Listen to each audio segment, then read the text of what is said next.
नमस्कार। एकता शान्ति र संस्कारको संवाहक कालिका एसडीमा स्वागत छ।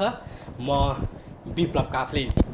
कालिका एसडीको विशेष कार्यक्रम कालिका विशेषमा आज हामी एमसीसी परियोजना नेपालमा कार्यान्वयन कहिले होला र एमसीसीको पक्ष विपक्षमा किन यति बहस र चर्काचर्की चलिरहेको छ, यिनै विषयमा कुराकानी गर्दैछौँ।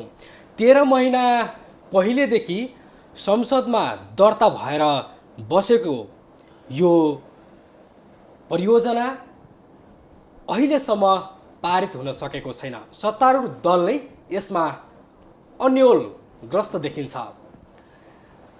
राष्ट्रिय हितमा छ कि छैन भन्ने बहस पनि बेला बखत चलिरहेका छन्। आखिर एमसीसी परियोजना के हो, यो नेपालको लागि उपयुक्त छ कि छैन, यिनै विषयमा कुराकानी गर्नको लागि आज हामीसँग सत्तारूढ दल नेकपाका नेता साध्य बहादुर भण्डारी हुनुहुन्छ। आउनुहोस् उहाँलाई कार्यक्रममा स्वागत गरौँ। यहाँलाई कार्यक्रममा स्वागत छ। धन्यवाद। 13 महिनादेखि संसदमा अलपत्र परेको यो अनुमोदनको लागि एमसीसी परियोजना किन सत्तारूढ दल नै यसमा अलमल देखिन्छ? यसलाई यो चाहिँ कतिपय मान्छेहरूको विशेष नियतवश ल्याइएको छ। यो नेपाललाई विकास गर्नको लागि ल्याइएको होइन। 17,000 मान्छे मारेको, उहाँसँग रगतको टाटा लागेको जुन चाहिँ भेष थियो, त्यो भेषलाई अमेरिकामा प्रवेश नदिने भइसकेपछि उनले एमसीसीलाई सकारात्मक ढङ्गले टुङ्ग्याउने कबुलनामा एउटा, दोस्रो नेपालका जलस्रोत, खानी खनिज लगायतका प्राकृतिक वस्तुहरू संसारभरिका जोइन्ट भेन्चर र कर्पोरेट कम्पनीहरूको हातमा दिने गरेर चाहिँ एमसीसीसँगै लगानी बोर्ड गठन गर्ने दुईटा शर्त अमेरिकाको पुरा गरिदिएपछि उनलाई अमेरिकाको लागि भिसा खुलिएको थियो र अमेरिकाको लागि त्यो भिसा खुलिसकेपछि त्यसपछि उनले 7 महिनाको अविरल प्रयत्नपछि उनका पुरानो गुरु जो रहका पनि विशेष व्यक्ति थिए, जो इन्डियाको दक्षिणी इन्डियामा बस्छन्, उनी आफै अमेरिकामा गएर 4 महिनाको अविरल प्रयत्न गरिसकेपछि उनको गुरुआमा पनि अमेरिकामै बस्थिन् र उनीहरू दुईजना मिलेर त्यसपछि तत्कालीन राष्ट्रपतिसँग सबै कुरा राखिसकेपछि अनि बल्ल बाबुराम भट्टराईको भिसा खुलिया छ। त्यसकारण यो एउटा नियतवश प्रवेश भएको विषय हो एउटा। दोस्रो, यसको सम्पूर्ण प्रकृतिलाई हेर्दाखेरि जसरी 17औं शताब्दीमा इस्ट इन्डिया कम्पनी भारतमा प्रवेश गर्यो, नेपालमा एमसीसी मार्फत नेपालको प्राकृतिक सम्पदा मात्रै होइन, सिङ्गै राज्य सत्तामाथि नै पकड जमाउने गरेर यो आउन खोजिरहेको छ। त्यसकारण हामी यसलाई चरम राष्ट्रघाती भन्छौँ। जस्तो यो अमेरिकी सहायता परियोजना एमसीसी 66 साल यताका सरकारहरू यसमा कुनै न कुनै पक्षमा जोडिएको अवस्था देखिन्छ। यतिका वर्षसम्म यो विषय गौड बन्यो, तर जब संसदमा प्रवेश पायो यो विषयले, त्यसपछि मात्र किन यति विवादमा आयो यो? अब कतिपय घटनाक्रमहरू पहिला मान्छेलाई थाहा थिएन। जब यो विषयवस्तु बाहिर आयो, बाहिर आएपछि मात्रै यसले चाहिँ तपाईँको जाने यसको पाटा पक्षमा बहस सुरु भयो होइन। अब एउटा यसमा विचार पुर्याउनु पर्ने कुरा के छ भन्दाखेरि, नेपाल चाहिँ अमेरिकाको लागि ककपिट हो, जहाजको ककपिट हो भनेर चाहिँ नि यो घोषणा गरेको धेरै लामो समय भयो र अमेरिकाले एउटा विशेष युद्ध पनि नेपाललाई चाहिँ ट्रान्जिट बनाएर अथवा ट्रेन्च बनाएर सञ्चालन गर्यो, त्यो खम्पा विद्रोह। त्यो खम्पा विद्रोहमा आएको त्यसको चाहिँ त्यसको मूल मान्छे चाहिँ तपाईको जोन केनेथ न्याउस, जसले 6वटा किताब लेख्नु भएको छ। त्यसमध्ये एउटा किताब चाहिँ तिब्बतका टुहुराहरू भन्ने पुस्तक लेख्नु भएको छ। त्यसमा के भनेर लेखिएको छ भन्नुहुन्छ भन्दाखेरि हामीले सङ्घीय प्रणाली अन्तर्गत स्वायत्तता हासिल गर्नको लागि चाहिँ तपाईँको मुस्ताङ जिल्लालाई अनुरोध गऱ्यौँ राजा वीरेन्द्रसँग। दोस्रो कुरो त्यहाँ आधुनिक हेलिप्याडदेखि आधुनिक चाहिँ तपाईँको जाने ऊ पनि के अरे एयरपोर्ट पनि हामीले बनाइदिने अफर गऱ्यौँ दोस्रो। तेस्रो हिमाली भेगका मानिसहरूलाई अमेरिकन संरचना अन्तर्गत चाहिँ उनीहरूको जीवनयापनका पर्याप्त सुविधाहरू दिने गरेर हैन चाहिँ हामीले जाने व्यापारको लागि पनि आह्वान गऱ्यौँ तेस्रो। चौथोमा गएर 2 लाखसम्म नेपाली सेनाहरूलाई अमेरिकाले चाहिँ तपाईँको भरण पोषण गर्ने तालिम दिने र चाहिँ हात हतियार समेत दिने सबै कुराको चाहिँ हामीले चाहिँ नेपाल सरकारलाई आह्वान गऱ्यौँ। तर राजा वीरेन्द्र चाहिँ अमेरिकाको रणनीति बुद्ध थिए किनभने उनी पश्चिमा दीक्षित थिए र हाम्रो रणनीति उनले बुझे र उनले चाहिँ एक चीन नीतिमा अडिग भएर हैन हामीलाई चाहिँ तपाईँको त्यो खम्पा विद्रोहलाई चाहिँ तपाईँको बिचैमा टुङ्ग्याउनु पर्ने असफल पार्नुपर्ने एउटा स्थितिमा पुर्याए एक। दोस्रो कुरो उहाँले भन्नुभएको छ, दोस्रो कुरो म जीवनलाई एउटा सफल जीवन भएको हेर्न चाहन्छु। आफ्नो जीवनमा कुनै न कुनै काम चाहिँ सफल भएको देख्न चाहन्छु र त्यो उपादेयता होस्। म यसमा त विफल भइहालेँ। अब अमेरिकाले त्यहाँ चाहिँ निरन्तर आफ्नो चाहिने प्रभाव जमाउने उपाय के छ त भनेर सोच्दाखेरि हिमाली भेगमा थुप्रै जातिहरू छन्। ती जातिहरूको जातीय राज्य चाहिँ निर्माण गर्नुपर्छ र एउटा जातिले अर्को जातिलाई छुरा घोपेर मार्ने त्यो खालको परिस्थिति हामीले निर्माण गर्दियौँ भनेदेखि अमेरिकन हात हतियार पनि बिक्री हुन्छ एक। दोस्रो कुरो उनीहरू आपसमा भिडन्तमा मासिन्छन् मारिन्छन् र त्यो राज्य कमजोर हुन्छ र अमेरिकाले आफ्नो चाहिँ तपाईँको हात बलियो बनाउनको लागि चाहिँ त्यहाँ चाहिँ सुन घुसार्न पाइन्छ। त्यो सुन घुसार्ने कुरामा जातीय राज्यको प्रमुख वक्ता म हुँ संसारभरिको। त्यसलाई 169 नम्बर धारामा संयुक्त राष्ट्रसङ्घमा चाहिँ प्रस्ताव दर्ता गर्ने काम सिआइएका मेरा साथीहरूले चाहिँ तपाईँको चलाखीपूर्ण ढङ्गले त्यहाँ घुसाउनु भएको छ र अहिले म 74 वर्षको भएँ। 1994 मा 74 वर्षको भएँ म नेपाल आएँ। तर नेपालका वामपन्थीहरूले मेरो जातीय राज्यको जुन खालको परियोजना छ त्यसलाई बोकेर हिँड्दाखेरि म हर्षाश्रुले गदगद भएँ र म छिटै त मर्छु होला। म 74 वर्षको भइसकेको छु। म मरेर गए पनि म नेपाली वामपन्थीहरूलाई प्रभु यीशु मार्फत निरन्तर चाहिँ एक खालको आशीर्वाद दिइरहन्छु भनेर चाहिँ उहाँले लेख्नु भएको छ त्यो किताबमा। त्यसले गर्दाखेरि अमेरिकाको कति ठुलो चासो छ नेपालमा भन्ने कुरा चाहिँ तपाईँको त्यसले व्यक्त गर्छ र 2021 सालदेखि 2031 सालसम्म त्यो खम्पा विद्रोह विफलतामा गएर टुङ्गियो र गे वाङदी जो चाहिँ अहिले जाने तपाईँको जाने लिपु भन्याङमा गएर मारिए र जाने त्यो विद्रोह टुङ्गियो। तर अमेरिकाले त्यो विषयमा निरन्तर फलो गरिरहेको थियो र चाहिँ तपाईँको 2000 तिर सन् 2000 तिर बोआबो सम्मेलन भयो चीनमा। यो तपाईँहरूलाई जानकारीमा हुनुपर्छ। त्यो बोआबो सम्मेलनको प्रमुख अतिथि नेपालको राजा वीरेन्द्र थिए। राजा वीरेन्द्र थिए र त्यसमा 24वटा एसियाली मुलुकहरूको त्यहाँ समावेश भएको थियो, गठन भएको थियो त्यो बोआबो सम्मेलनमा। र महाथिरले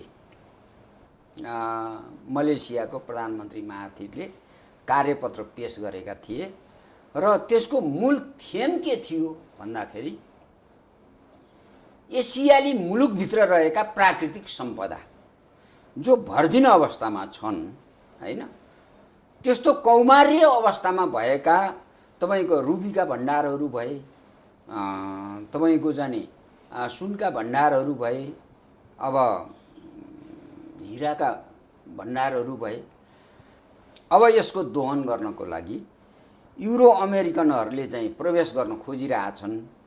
त्यो हामीले युरो अमेरिकनहरूलाई दोहन गर्न दिनुहुन्न, त्यसको संरक्षण चाहिँ एसियाली जनताले गर्नुपर्छ र भावी चाहिँ तपाईँको शताब्दी चाहिँ एसियाली शताब्दी बनाउनुपर्छ भनेर त्यसले निर्णय गरेको थियो। त्यसकारण यो विषय अत्यन्त गम्भीर छ। जस्तो नेकपाभित्रै हेर्ने हो भने पनि प्रधानमन्त्रीले राष्ट्रिय सभामै बोलिदिनु भयो, पढ्न अल्छी मानेका मान्छेहरूले विरोध गरिराखेका छन् यो परियोजनाबारे भनेर। परराष्ट्र मन्त्री खुलेर यसको पक्षमा बोल्नु भएको छ। भीम रावलहरू पनि यसलाई चाहिँ संशोधन गरेर पारित गर्न सकिन्छ भन्नेसम्म पुग्नु भएको छ। कार्यदल पनि 2 पटक बन्यो हैन, र परिमार्जनसहित पारित गरौँ भन्नेमा त नेकपा लगभग देखियो नि त। तर यहाँहरू त्यही पार्टीभित्र चाहिँ विद्रोह गरिरहनु भएको छ। खास तपाईँहरूको दलभित्र चाहिँ किन यो पक्ष विपक्ष छ?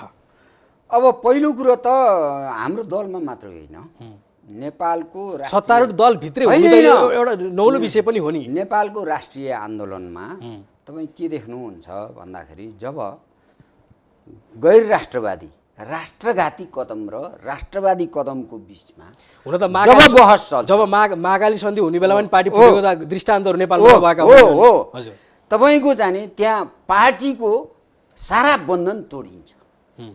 बुझ्नु भएन के? तपाईँको सारा राष्ट्रघातीहरू एक ठाउँमा हुन्छन्, सारा राष्ट्रवादीहरू एक ठाउँमा हुन्छन्। बुझ्नु भएन के?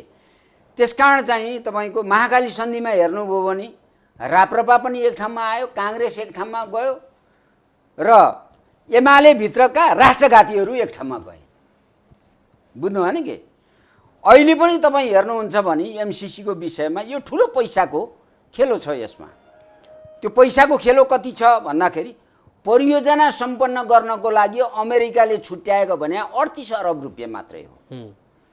अमेरिकाले 50 करोड अथवा नेपाली 50 अरब रुपियाँ हाल्छ र नेपालले चाहिँ 13 अरब हाल्छ। 63 अरबको प्याकेज हुन्छ। त्यसलाई अहिले कन्भर्ट गर्दाखेरि 74-75 अरब होला। त्यसमध्ये 38 अरब खर्च हुन्छ। बाँकी पैसा चाहिँ तपाईँको सफ्टवेयरमा अथवा नेताहरू किन्नु पर्दा, मान्छेको भान्सा किन्नु पर्दा, नेतृत्वलाई तपाईँको जाने त्यहाँ घर भाडादेखि लिएर त्यो कमिसन, त्यो सबै कुराको लागि चाहिँ 25 अरब रुपियाँ 63 अरब मध्ये 25 अरब छुट्याइएको छ। बुझ्नु भएन के? र सबैले त्यो गिद्धले सिनुमा झम्टे जस्तो क्या अहिले जाने हाम्रा पार्टीभित्रका मान्छेहरू पनि त्यतै झम्टिन लागेका छन्। शेरबहादुर देउवा पनि त्यसैमा झम्टिरहनु भएको छ अहिले। अब हुँदा हुँदा त कमल थापा पनि झम्टिन आइपुग्नु भयो अहिले। बुझ्नु भएन के? भनेपछि एउटा त अमेरिकाले सिनु फ्याँकेको छ 25 अरब डलरको, तर साध्यजी 25 करोड डलरको। साध्यजी जस्तो 2075 वैशाख 5 मा मिलेनियम च्यालेन्ज एकाउन्ट नेपाल विकास समिति एमसिया हैन, यो परियोजना कार्यान्वयनको लागि भनेर गठन भएर काम त गरिराखेको छ त। फेरि अब यो गैर सरकारले किन रोक्न सक्दैन? गैर कानुनी रूप हो यो। यो चाहिँ तपाईँको यस्तो गैर कानुनी काम गर्नेलाई राज्यले दण्ड सजायको व्यवस्था गर्नुपर्छ। तर सत्तारूढ दलले एकमत छैन यो विषयमा। भन्नुहोस्, म भन्छु तपाईँको जाने एकातिर जाने एमसिसीको मूल थेम के हो त भन्दाखेरि अहिले जाने अमेरिकन सुरक्षा रणनीतिको एउटा महत्त्वपूर्ण अङ्ग जसमा दक्षिण पूर्व एसियामा चाहिँ आइपिएस भनेर चिनिन्छ, त्यसको एउटा महत्त्वपूर्ण अङ्ग भएर आइसक्यो। र त्यसका 2वटा थिम छन्। फेरि पहिलो कुरो त उसले सम्बद्ध गठबन्धन राज्यहरू खडा गर्छ। त्यो सम्बद्ध गठबन्धन राज्यहरूमा अमेरिकाको बजार कब्जा गर्ने, लगानी प्रभावित गर्ने र त्यहाँका आर्थिक स्रोतहरू चाहिँ कब्जा गर्ने, यो 3टा प्रकृति अन्तर्गत अमेरिकाले हस्तक्षेप गर्छ त्यहाँ। जस्तो साथै र मैले भन्न खोजेँ तपाईँलाई प्रश्न गरिदिउँ यसमा, त्यो काम गर्नको लागि एमसिसी खोलियो र नेपालले हस्ताक्षर गर्यो 2017 मा गएर। हस्ताक्षर गरिसकेपछि त्यो त सबै प्रक्रिया त संसदबाट पारित भएन गर्ने हो। बाट पारितै नभइकन युवराज खतिवडाले 11 थप सम्झौता गरे। त्यो परराष्ट्र मन्त्रालयलाई पनि जानकारी छैन, मेरो सोचमा प्रधानमन्त्रीलाई पनि जानकारी छैन।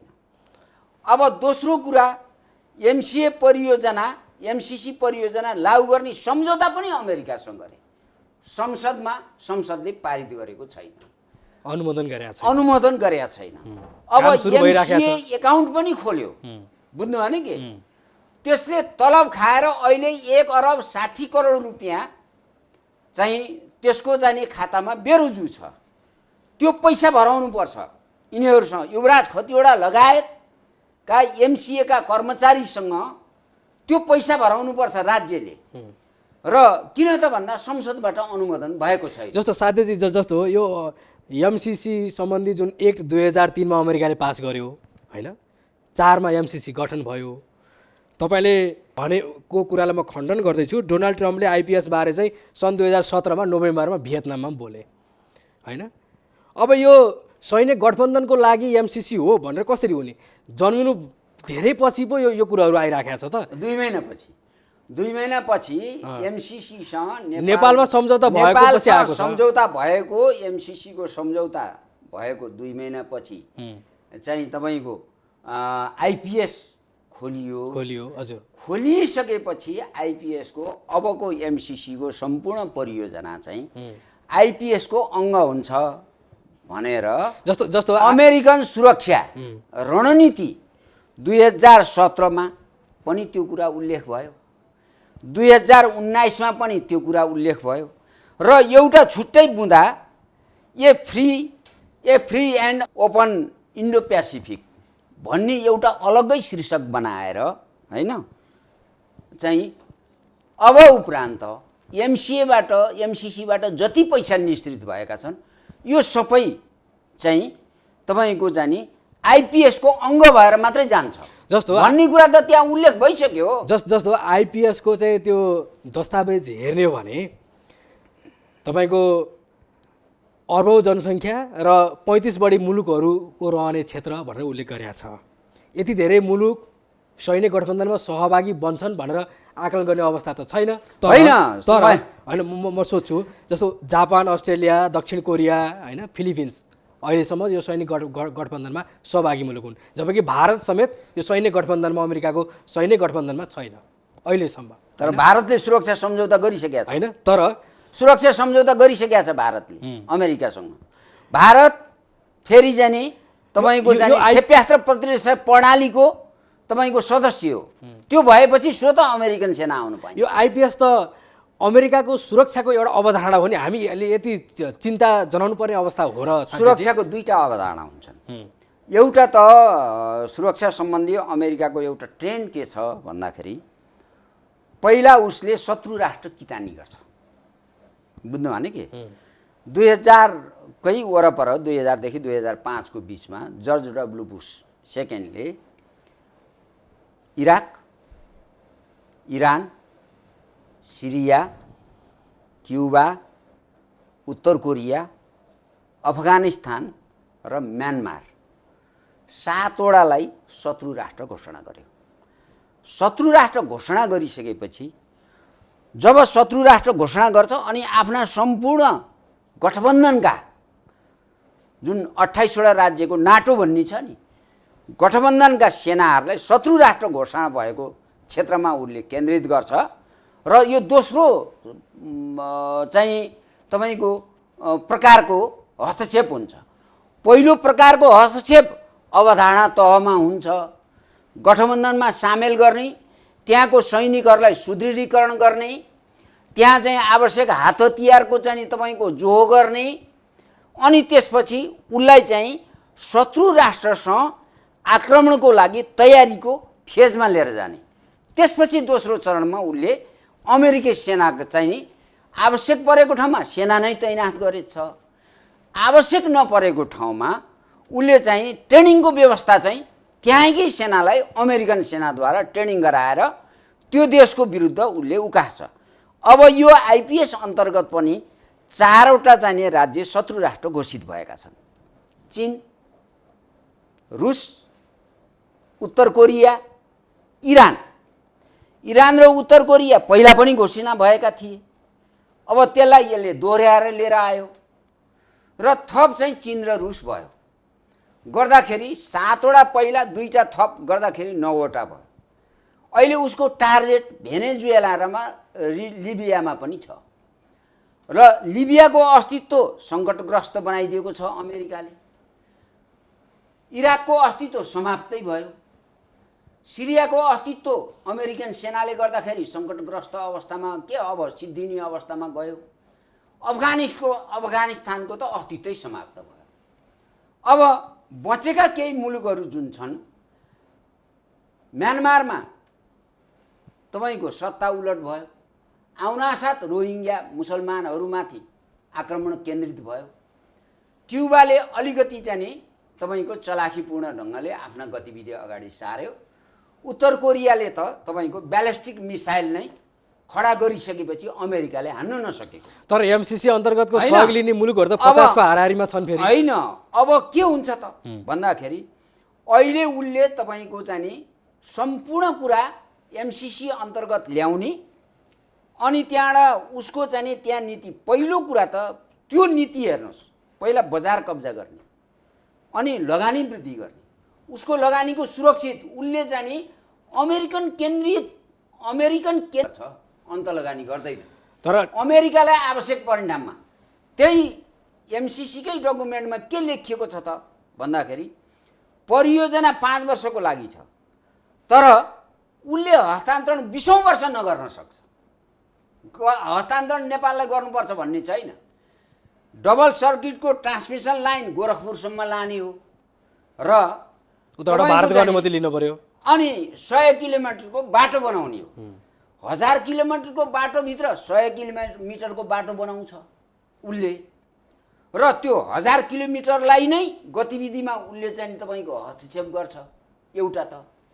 अनि तपाईँको चाहिँ डबल सर्किटको चाहिँ जुन चाहिँ तपाईँको ट्रान्समिसन लाइन बनाउँछ त्यो पनि एउटा उद्देश्य अन्तर्गत होइन। त्यो बनाएपछि उसले 20औं वर्ष हस्तान्तरण नेपाललाई नगरिदिएपछि त्यो तपाईँ परिचालन गर्न पाउनुहुन्छ? पाउनुहुन्न। त्यसकारण त्यसैमा लेखिएको छ। दोस्रो कुरा, म तपाईँलाई यहाँ प्रश्न के गर्न चाहन्छु भन्नुहुन्छ भने युवराज खतिवडाले 29 सेप्टेम्बर 2019 मा जुन सम्झौता गरे त्यो सम्झौतामा पहिला ज्ञानेन्द्र बहादुर कार्कीले गरेको सम्झौताभन्दा चरम राष्ट्रघाती, त्यो हजारौं लाखौं गुणा राष्ट्रघाती प्रावधान त्यसमा राखे।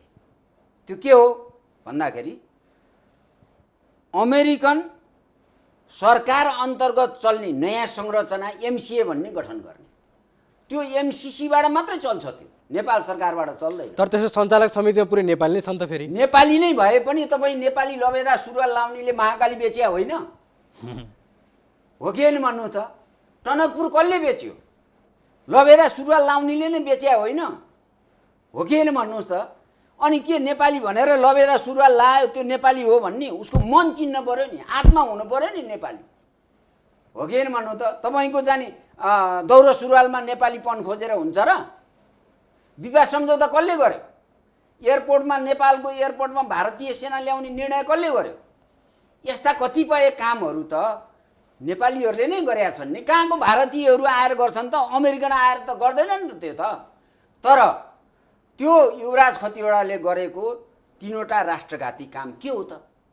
एमसिसी चाहिँ कार्यान्वयन गर्ने सम्झौतामा एउटा एमसिए भन्ने अलग संस्था गठन गर्ने, त्यसलाई एमसिसीले परिचालन गर्ने, नेपाल सरकारले आफ्नो दायित्वबाट पन्छिने। त्यो डाइरेक्ट एमसिए चाहिँ अमेरिकन सरकारको प्रतिनिधित्व भएर काम गर्छ उसले। एक त्यो कुरा त्यहाँ उल्लेख गर्नुभयो। दोस्रो के गर्नुभयो भन्दाखेरि एमसिसीमा आबद्ध जति पनि कर्मचारी छन् त्यो राख्नको लागि नेपाली नागरिक हुनु नपर्ने र त्यो एमसिए स्वयं एमसिएलाई पनि अमेरिकनै नागरिक ल्याएर राख्न सकिने गरेर व्यवस्थापन गरियो। त्यो नेपालीको हातमा रहन्न। 2 र तेस्रोमा आएर त्यो चाहिँ तपाईँको कानुन चाहिँ नेपाली कानुन लागू नहुने, अमेरिकाले बनाएको वैदेशिक कानुन, अमेरिकाले बनाएको एमसिसीको कानुन, यो दुईटा कानुन प्रभावित हुने, नेपालको सबै कानुन चाहिँ तपाईँको चाहिँ एमसिसीसँग आबद्ध मानिसहरूलाई चाहिँ नेपालको कानुन नलाग्ने भएपछि तपाईँको भोलि बलात्कार होला, ती मान्छेहरू आएर अपहरण गर्लान्, हत्या गर्लान्, एमसिसीले कारबाही गरे उसको कानुन अनुसार कारबाही भयो, नेपालको कानुन अनुसार तपाईँ कारबाही गर्न सक्नुहुन्न।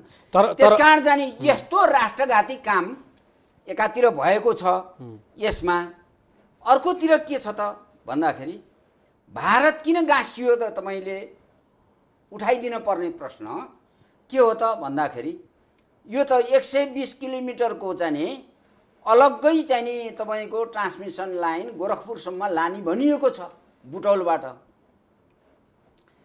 त भारतको परियोजना हामीले बुझ्नु पर्यो।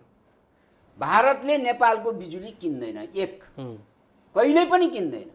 उसले आफ्नो परियोजना बनाउँदाखेरि नै के भनेको छ भने नेपालमा रहेका भारतीय नदीहरूमा बाँध हालेर, बुझ्नु भने के 29वटा, त्यो बाँध पनि एउटा होइन 29वटा बाँध हालेर यहाँबाट पानी जति दक्षिण पश्चिममा लिएर जाने 207वटा जिल्लामा 3,40,00,000 हेक्टर जमिन सिँचाइ गर्ने। एक दोस्रोमा 29वटा बाँध हालिसकेपछि उत्तर र पूर्वी क्षेत्रका आसाम लगायतका क्षेत्रका तपाईँको 4 करोड हेक्टर जमिन खाली उनीहरूलाई खेतीयोग्य जमिनमा रूपान्तरित हुन्छ। त्यो गर्नको लागि पश्चिमबाट बाँध प्रणाली विकास गरेर पूर्वसम्म लिएर जाने र 2200 किलोमिटर लामो चाहिँ तपाईँको चेन ड्याम बनाउने उतापट्टि दोस्रो। तेस्रोमा आएर नेपालमा त्यो 29वटा हाइड्याम बनाउनको लागि भारतीय कम्पनीहरू नै नेपालमा ल्याएर दर्ता गर्यो, उसले दर्ता गर्यो र त्यसको मिति 2069 सालमा सिद्धियो। अब एमसिसी मार्फत त्यो 29वटा कम्पनी जसको चाहिँ दर्ता खारेज भएको छ त्यो दर्तालाई पुनर्जीवित गर्ने र अनि भारतमा 5वटा क्षेत्रमा बिजुली चाहिँ तपाईँको हब बनाउने, अन्तर्राष्ट्रिय बिजुली जस्तो 5वटा क्षेत्र भन्नाले के हो, पूर्वको पूर्णिया, बीचको मुजफ्फरपुर, अनि पश्चिमको चाहिँ तपाईँको गोरखपुर, त्यसभन्दा पश्चिम चाहिँ लखनऊ, त्यसभन्दा पश्चिम बरेली, यति 5वटा क्षेत्रमा सम्पूर्ण त्यसलाई अन्तर्राष्ट्रिय चाहिँ विद्युत प्रसारण लाइन भन्ने नामाकरण गर्ने। भुटानको बिजुली पनि त्यहीँ लाने, सिक्किमको बिजुली पनि त्यहीँ लाने, समुच्च नेपालको बिजुली त्यहीँ लाने, सम्पूर्ण चाहिँ तपाईँको चाहिँ कश्मीरको बिजुली त्यहीँ लाने र आवश्यक चाहिँ तपाईँको पाकिस्तानको बिजुली नि त्यहाँ ल्याउने र अनि सम्बन्धित मुलुकलाई बिजुली चाहियो भने त्यहाँबाट दिने। त्यसकारण चाहिँ तपाईँको चाहिँ त्यो परियोजना अमेरिकासँग मिलेर भारतले सम्पन्न गर्नको लागि अहिले एमसिसी चाहिँ तपाईँको आउन लागेको। साथीजी जस्तो यहाँले अघि भन्दै हुनुहुन्थ्यो यस हाम्रो चाहिँ यो एमसिसीमा चाहिँ अमेरिकन कानुन लागू हुन्छ भन्नुभएको थियो होइन। नेपाल सन्धि ऐनको दफा 9(1) मा हेर्ने हो भने संसदबाट अनुमोदन स्वीकृति वा समर्थन भई नेपाल वा सरकार पक्ष भएको कुनै सन्धिको कुरा प्रचलित कानुनमा बाजिएमा प्रचलित कानुन अमान्य हुने र सन्धिको व्यवस्था नेपाल कानुन सरह हुने भनिएको छ होइन। सन्धिमै त्यो कुरा जब युवराज खतिवडाले गरेको सन्धिमा दुईटा कुरा उल्लेख छ। यो चाहिँ एउटा चाहिँ अमेरिकन वैदेशिक कानुन लागू गर्ने, यो चाहिँ मैले भन्न खोजेको नेपाल सन्धि ऐनमै यो व्यवस्था छ, एमसिसीमा होइन कि नेपाल सन्धि ऐनमै छ।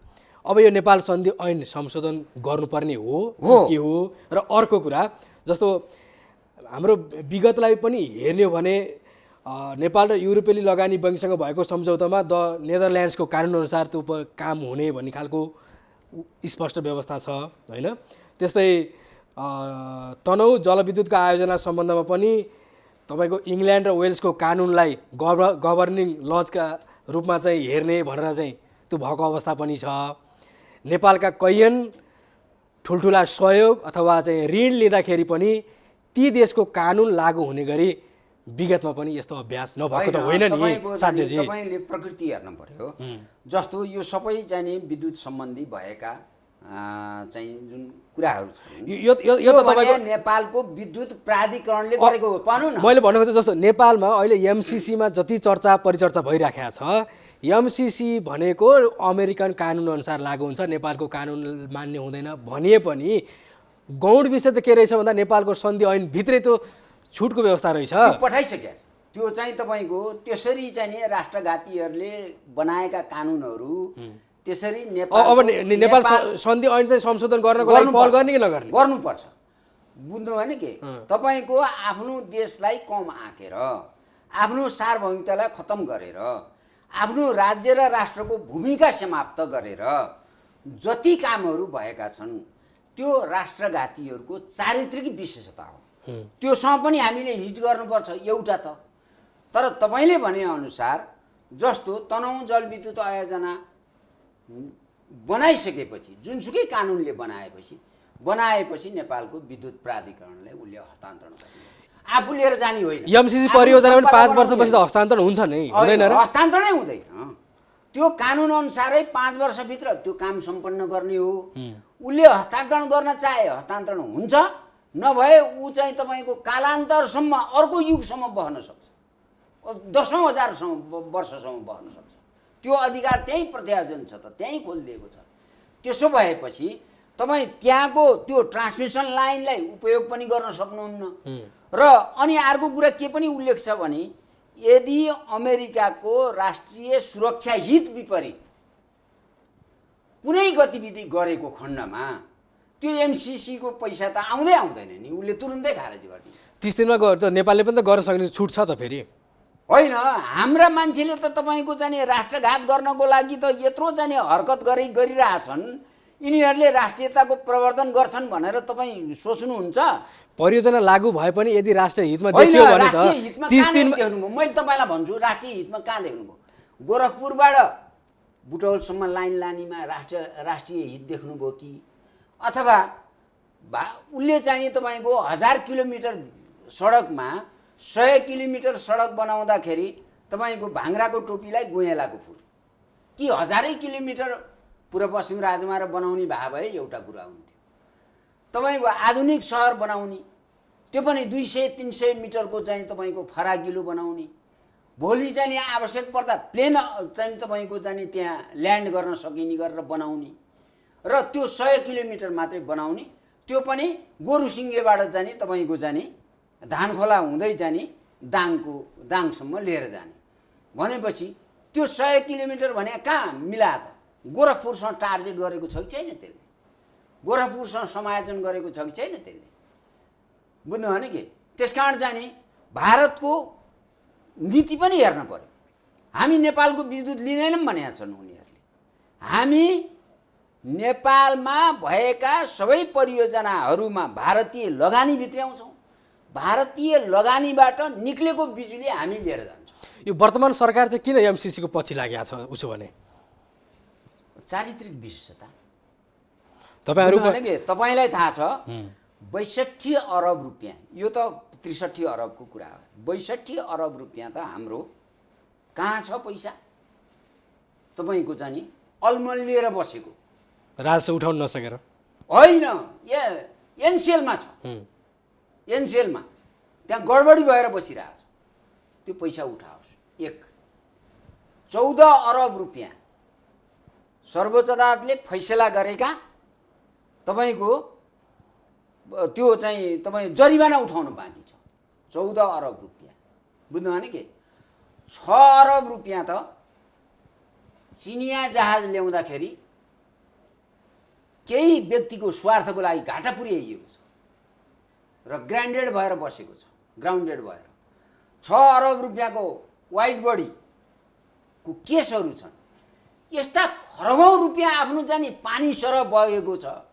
हेर्नुहोस् है, यति पैसामा त्यो पनि 13 अरब नेपालले हालेर अमेरिकाको कानुन अनुसार चल्ने गरेर त्यो नेपालले त पैसा हाल्ने मात्रै हो हाम्रो त कानुनै चल्दैन हाम्रो त राष्ट्र र राज्यको भूमिकै अन्त्य हुन्छ त्यहाँ अनि यसको लागि चाहिँ तपाईको चाहिँ त्यो जुन चाहिँ दारा गाड्ने जुन काम भएको छ नि यो भत्सर्ना युक्त यसो भने अब नेपालमा भारत चीनबाट चाहिँ सहयोग लिने अमेरिकाबाट नलिने नीति अवलम्बन गर्नुपर्छ भारतले सहयोग गर्दैन तपाईँ एउटा उद्योग देखाउनुहुन्छ 2048 सालको गिरिजा प्रसाद कोइराला आएपछि चीनले बनाएका उद्योगहरू पनि भारतीय जोइन्ट भेन्चर कम्पनीहरूलाई बेचेको छ उसले नेपालको उद्योग धन्दा सखाप गर्ने काम गरेको छ बुझ्नु भने के त्यसकारण यो अराष्ट्रिय चरित्र हाम्रो सत्तामा बस्ने मान्छेहरूमा रहन्जेलसम्म यो पनि मैले गिरिजा प्रसाद कोइरालाको विरासत भन्छु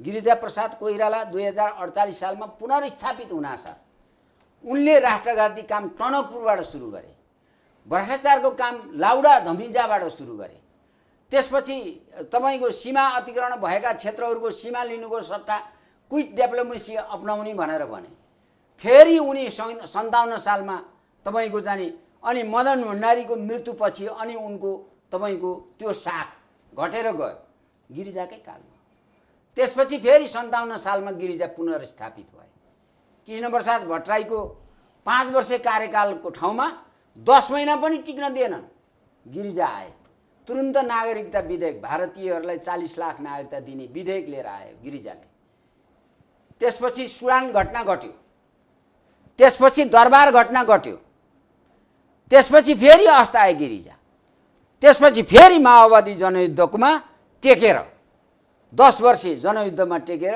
गिरिजा पुनर्स्थापित भयो अनि 40 लाख भारतीयहरूलाई पनि नागरिकता दियो तराई चाहिँ फुटाउनको लागि पनि उसले आधार खडा गर्यो नेपालमा चाहिँ तपाईको उद्योग धन्दा केही पनि नभएपछि बिजुली चाहिँदैन बिजुली जति भारतमा बेच्ने भन्ने चाहिँ तपाईको एउटा ह्याङओभर र भ्रम सृजना गरेर त्यो भ्रमको खेतीमा अहिले पनि ऊर्जा मन्त्री बाँचिरहेछ त्यही भ्रम छ उसलाई बिजुली भारतले लिन्छ उसको सीमा पार विद्युत आयात निर्यात गर्ने जुन चाहिँ निर्देशिका बनाएको छ त्यो निर्देशिकामै प्रष्ट उल्लेख छ हामी बिजुली श्रीलङ्काबाट ल्याउँछौँ अफगानिस्तानबाट ल्याउँछौँ बर्माबाट ल्याउँछौँ नेपालबाट ल्याउँछौँ भुटानबाट लान्छौँ पाकिस्तानबाट ल्याउँछौँ तर हाम्रा निजी कम्पनीहरू गएर खोलेर उत्पादन गरेको बिजुली मात्रै ल्याउँछौँ हामीले यो सत्तारूढ दलको यो शक्ति सङ्घर्षमा पनि एमसीसीले धक्का दिइरा हो कहीँ दिया जस्तो मलाई लाग्दैन हेर्नु होला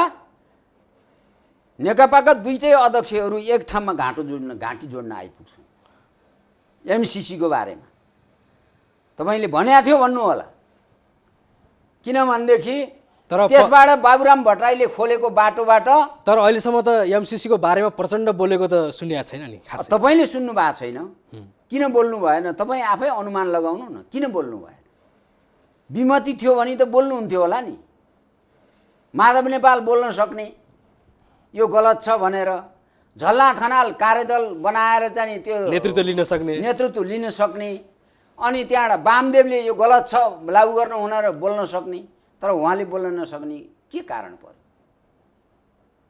त्यो त तपाईहरुले खोतल्ने कुरा मैले के देख्छु भन्दाखेरि यदि एमसीसी पारित भयो भने नेपालमा रगतको खोलो बग्छ कुनै हालतमा म युद्ध नीतिको बारेमा अमेरिकन युद्ध नीति हो मैले अहिले 4 वटा देश उसले चाहिँ घोषित गरेको शत्रु राष्ट्र त्यसमध्ये हाम्रो छिमेकी मित्र राष्ट्र जसले नेपालमा चाहिँ यत्रो भरपुर सहयोग तपाईको 20 खरबको चाहिँ तपाईको भिरकुटी कागज कारखाना बुटौल धावा उद्योग कारखाना हेटौँडा कपडा उद्योग तपाईँ बाँसबारी छाला उद्योग त लगायतका चाहिँ अनि पूर्व पश्चिम राजमार्गमा के अरे चाहिँ तपाईको पृथ्वी राजमार्गदेखि लिएर बेनी जोमसोम राजमार्गदेखि लिएर काठमाडौँको चाहिँ चक्रपथदेखि लिएर हैन सारामा सहयोग गर्ने एउटा मित्र राष्ट्रलाई अमेरिकाले त शत्रु राष्ट्र घोषणा गर्यो हामी त्यसको पक्षमा त्यसको पैसा ल्याइसकेपछि उसको पक्षमा कसरी काम गर्नुपर्छ नेपाली सेनामा अमेरिकन सेना लिएर आएर चाहिँ ट्रेनिङको व्यवस्था गराउनुपर्छ र त्यसलाई चाहिँ तपाईको भोलि तिब्बतीहरूलाई चाहिँ तपाईको स्वतन्त्र तिब्बतको नारा नेपालमा बसेर लगाउनुपर्छ र त्यसको लागि हामीले आफ्नो भूभाग खुला गर्नुपर्छ ताइवान स्वतन्त्रताको लागि भुवा खुला गर्नुपर्छ। हाम्रो परराष्ट्र नीतिको पुरै बिल्कुल फरक कुरा हो यो। साथीजी, जस्तो संसदमा कम प्रतिनिधित्व भएका दलहरू यो एमसिसीकोमा खुलेर विरोध गरेको र यो राष्ट्र हित विपरीत छ भनेर बोलेको सुनिएको छ। बुझ्न पर्यो नि केही मान्छेले। तर अँ संसदमा सबैभन्दा धेरै प्रतिनिधित्व गरेका दलहरू एक आपसमा मिलिराखेका छन्। त्यही दलभित्रका केहीले मात्र यो राष्ट्रको लागि ठिक छैन है तपाईँले भनेर दुईटा फ्रेमवर्कबाट हेर्नुहोस्। एउटा राष्ट्रघातीहरूको कित्ता छ, त्यो संसदभन्दा बाहिर पनि छ। तपाईँको सिँगै अमेरिकामा बस्ने सबै राजदूतले एमसिसी पारित गर्नुपर्छ भनेर आए नि त, संसदमा त छैन नि। तर हेर्यो भने त कमल थापा जानी तपाईँको पारित गर्नुपर्छ भनेर आउनुभयो, संसदमा त छैन। तर एमसिसीको विरोध गर्ने त्यो चरित्रहरूलाई पनि यसो निहाल्ने हो भने चीनका पहिलेका राजदूतहरू, चीनको लागि भएका राजदूतहरू पनि त खुलेर त्यसरी आइरहेको अवस्था छ नि। चीनसँग त हामीले सहयोगै लिनुपर्छ। हाम्रो त छिमेकी मित्र राष्ट्र हो एउटा। दोस्रो कुरो समाजवादी, हाम्रो चाहिँ संविधानले समाजवाद उन्मुख भनेर भनेको छ दोस्रो। तेस्रो कुरो चाहिँ हामीले उसँग बिआरआईको सम्झौता गरेका छौँ तेस्रो। चौथो कुरो चीनले चाहिँ हाम्रो लागि चाहिँ अहिले चाहिँ तपाईँको चाहिँ यो ट्रान्समिसन लाइन र चाहिँ तपाईँको पारवहन सम्झौता भएको छ र तीनवटा बन्दरगाह नेपाललाई उपयोग गर्ने भनेर चाहिँ उसले खोलेर दिएको छ। त्यसकारण भारतसँग र चीनसँग त हाम्रो सुमधुर सम्बन्ध हुनुपर्छ।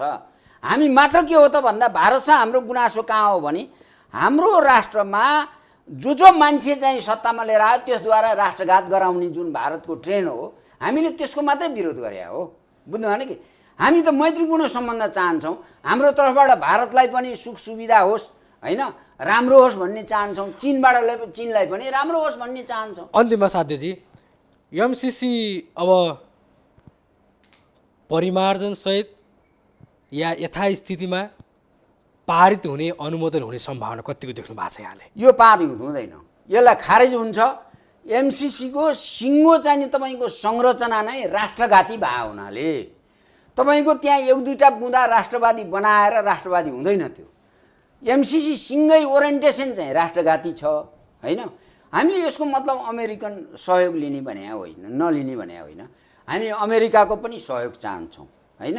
तर एमसिसी अन्तर्गत हाम्रो देशलाई क्षति पुर्याउने, अमेरिकाले यहाँ चाहिँ चीन विरोधी ट्रेन्च खडा गर्ने, नेपाललाई युद्धभूमिमा बदल्ने, इराक हुन्छ भोलि, इरान हुन्छ भोलि, यहाँ भोलि अफगानिस्तान हुन्छ, नेपाल लिबिया हुन्छ, नेपाल सिरिया हुन्छ। तपाईँ के गर्नुहुन्छ? तपाईँ बम र गोला हातले छेकेर साध्य चल्छ? हामीसँग के छ क्षमता? त्यसकारण चाहिँ हामी उसको ट्रेन्च बनाउन नेपाललाई दिँदैनौँ। एमसिसी खारेज गर्नुपर्छ र खारेज हुन्छ। हस्, कालिका विशेषको यो विशेष छलफलमा सहभागी भइदिनु भयो, आभारी छु। धन्यवाद। एकता, शान्ति र संस्कारको संवाहक कालिका एसडीमा आज हामी अमेरिकी सहायता परियोजना एमसिसी नेपालको लागि के कति उपयुक्त छ, यो राष्ट्रहितमा छ या राष्ट्रहित विपरीत छ, यिनै विषयमा कुराकानी गऱ्यौँ। हामीसँग अतिथि हुनुहुन्थ्यो नेकपाका नेता साध्य बहादुर भण्डारी। कार्यक्रम कालिका विशेषबाट विप्लव काफले बिदा हुन्छु। नमस्कार।